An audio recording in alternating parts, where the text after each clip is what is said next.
This hit Korean drama from 2013 is making a comeback. Let's revisit my love from the star. 400 years ago, a 15-year-old girl, with her servant in tow, heads to her husband Tube's home. Tragically, before she could officially enter, her husband suddenly passes away, leaving her a heartbroken widow. People felt sorry for her while on her journey. A wild storm brews out of nowhere. A mysterious spaceship hovers above. Everyone struggles to move in the fierce wind. The girl cries for help inside her palanquin. Suddenly, the spaceship spins faster. Trees break, and everyone is blown away by the storm. The girl looks down, right at a sheer cliff. Just as the palanquin is about to fall into the abyss, time freezes. A man in black appears. An alien from the spaceship. He pushes aside the leaves, steps toward the girl, and pulls the palanquin back from the brink of death. Then closes his eyes, and as he reopens them, Time Razamesh slowly kneels to open the window.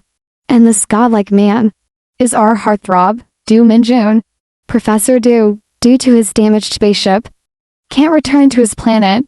After over 400 years, his clothes evolved. From ancient to modern. Being an alien, he doesn't age. His vision and hearing are about 7 times better than humans, though he doesn't need to eat. To blend in, he opts for 3 meals a day. The girl he saved reincarnated into a superstar, with a legion of fans. She is the national goddess, Chan Song-yi. Maybe it's fate. They meet in an elevator. At first, Chan Song-yi thinks he's a stalker fan. Noticing he didn't press a floor button, she's more convinced.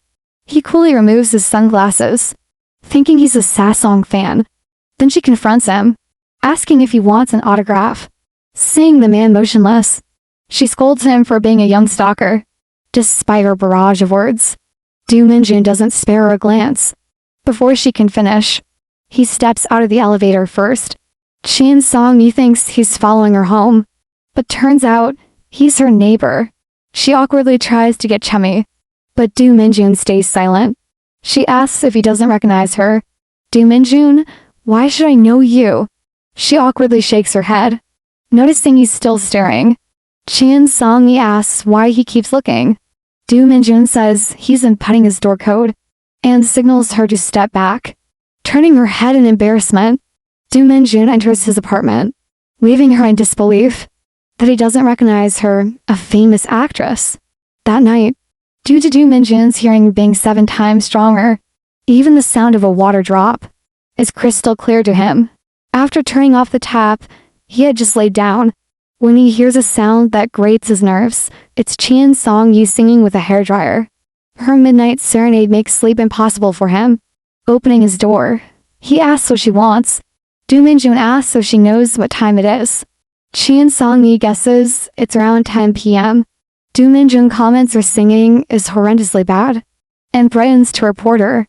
Chan Song-yi, hearing about being reported, explodes in anger, complaining about being criticized all day. Why can't she vent at home, seeing his red eyes?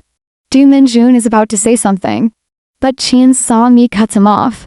Slamming her door shut, Do Min-jun then realizes his words might have been too harsh. Chan Song-yi, lying in bed, cries about her troubles. Being a star, she faces constant online hate. And Do Min-jun, the alien, can't sleep due to the noise. The next day, media reports again.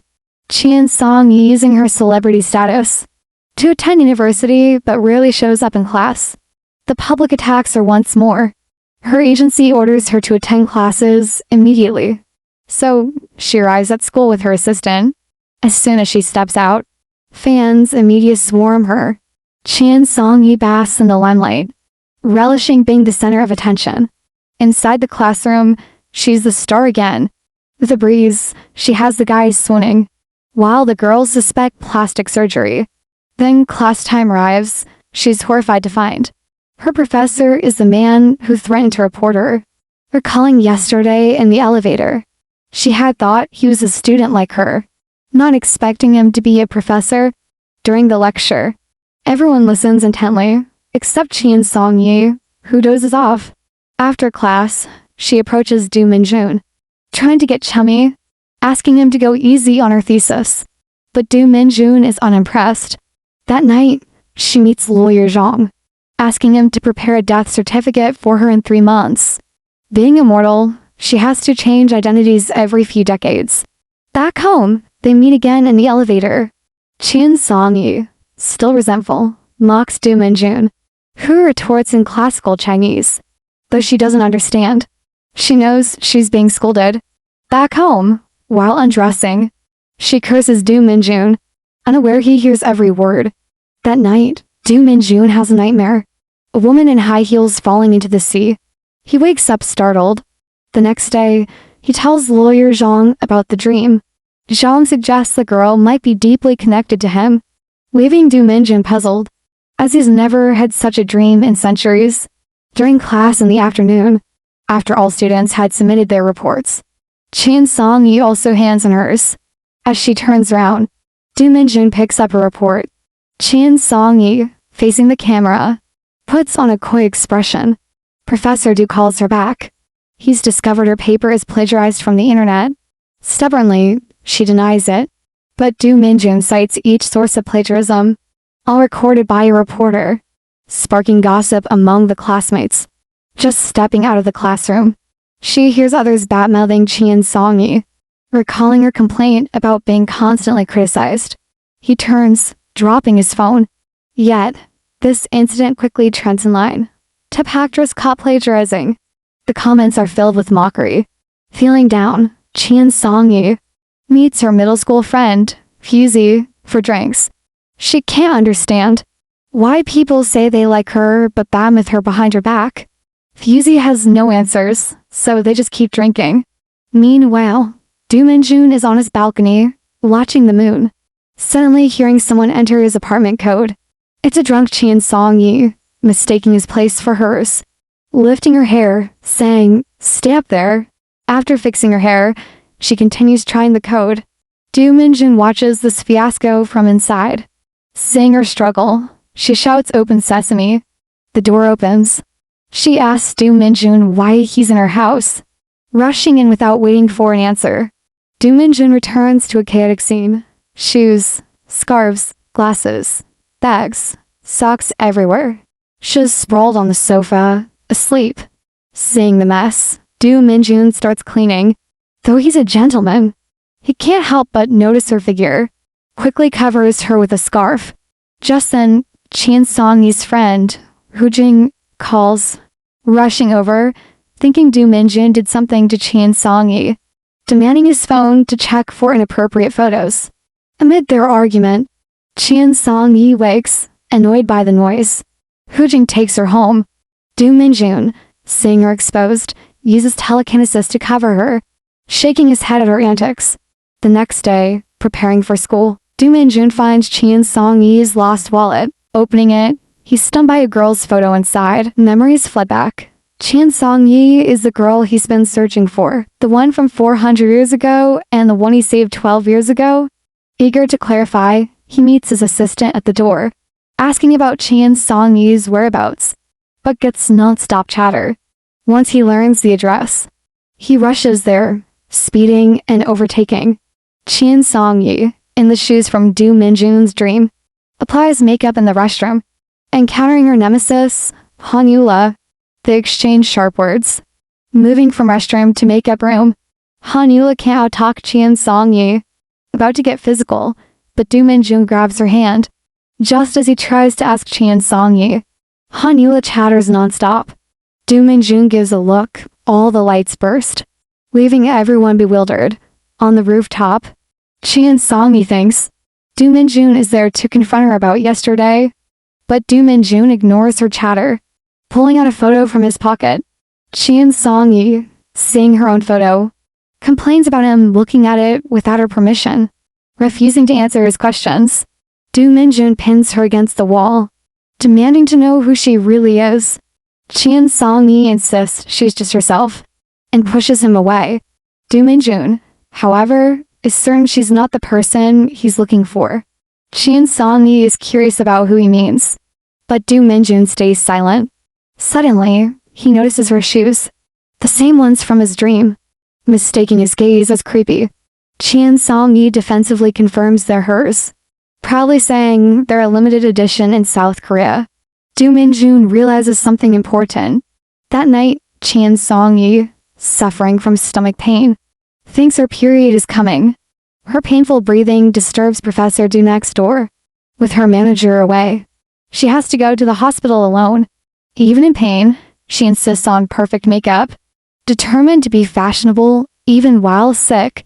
Finally ready to leave, Do Min-jun, worried, creates a coincidental meeting at the door. Chan Song-yi, seeing Do Min-jun leaving, quickly asks where he's going. Do Min-jun mentions the hospital, so Chan Song-yi asks for a ride. At the hospital, the doctor asks about her symptoms. Do Min-jun touches her forehead, noting a fever, and pain when pressing her stomach, worsening upon release. He suspects appendicitis, astonishing the doctor. When the doctor hesitates, Do Min-jun scolds him to proceed with surgery. The doctor, regaining composure, agrees, then asks who he is. Chan Song-yi quickly says he's her manager. The doctor, irritated by a manager's orders, sasses back. After the doctor leaves, Do Min-jun asks why he's called her manager. Chan Song-yi explains her fear of rumors or pregnancy scandals. Do Min-jun refuses to play her manager, but when a nurse calls for Chan Song-yi's manager, he responds without hesitation. As she's about to end her surgery, Chan Song-yi, frightened, grabs Do Min-jun, begging him to stay. Do Min-jun doesn't reply. Finding her demanding, he turns to leave, planning to go home, but stops every few steps, eventually sitting back down, unsure why he decided to stay. After the surgery, the doctor advises Do Min-jun to walk with Chan Song-yi, helping her release excess gas. Chan Song-yi, aghast, says as a female star, she can't be farting around. The doctor retorts she can't be discharged without passing gas. Left with no choice, Do Min-jun walks with her. During the walk, Chan Song-yi complains about the unattractive hospital gown, even asking Do Min-jun to check for a red one. Do Min-jun sarcastically questions if she really thinks he'd do that. Chan Song-yi again asks about the girl he mentioned earlier. Do Min-jun reveals she's someone he owes a lot to. While chatting, Chan Song-yi adamantly denies it's her who's farting, even though they're the only two there. Back in the room, the first snow begins to fall outside the window. Do Min-jun reminisces about a snowy day 400 years ago, when he first confessed his feelings.